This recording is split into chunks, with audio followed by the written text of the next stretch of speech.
Hey guys, so a quick video response to a couple of comments I saw on the forum. Yeah, so we tend to use specialist Euro nymphing rods for Euro nymphing, simply because you require a very light tip to load against nothing but the weight of the flies and the force that you apply to the cast.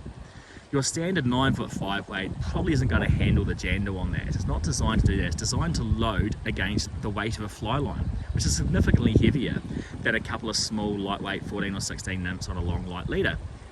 So remember, the force that you apply to the stroke, as well as the weight of the flies, is what helps flex that rod. Throw your line underneath and up behind you and over the top on the forward stroke. That's an easy way to load. Make sure you pause long enough for that line to straighten. That ensures accuracy and that there's no slack line in your system, which helps load that rod.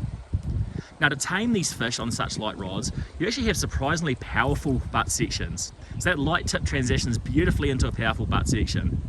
However, the combination means that they're not generally great for overhead casting.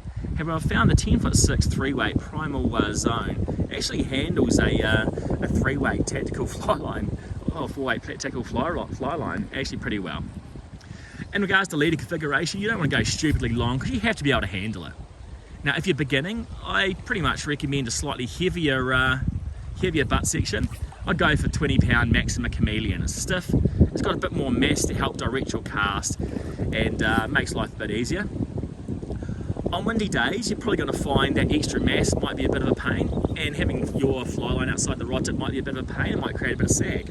However, you'll notice that the specialist Euro nymph fly lines, the Airflow SLN comp, is super thin, super level, super light, and so it's not going to create as much sag as having the tip section of your standard fly line outside your rod tip. Now, in regards to leader configuration, I'm running about 12 feet of Maxima Chameleon. I'm using about 8 pound at the moment because it's a bit breezy, so I want minimum mass. I'm fishing about 2 to 3 feet of high visibility Stren fluorocarbon, and then I've got about 2 to 3 feet of bi-colour Fly Lab indicator material, which is orange, yellow, and stands out in multiple light conditions. To make things stand out in a bit more glare, or if it's windy and I have to anchor my sighter on the water, I've left the tag ends long on my blood knots, so they stand up.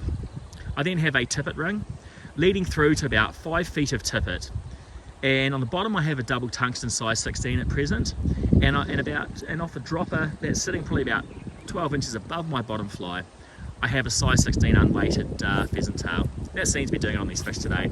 I'm fishing the fly above, there goes the breeze, so I'm going to lower my rod and anchor my sighter, letting it through, picking it up, letting it through.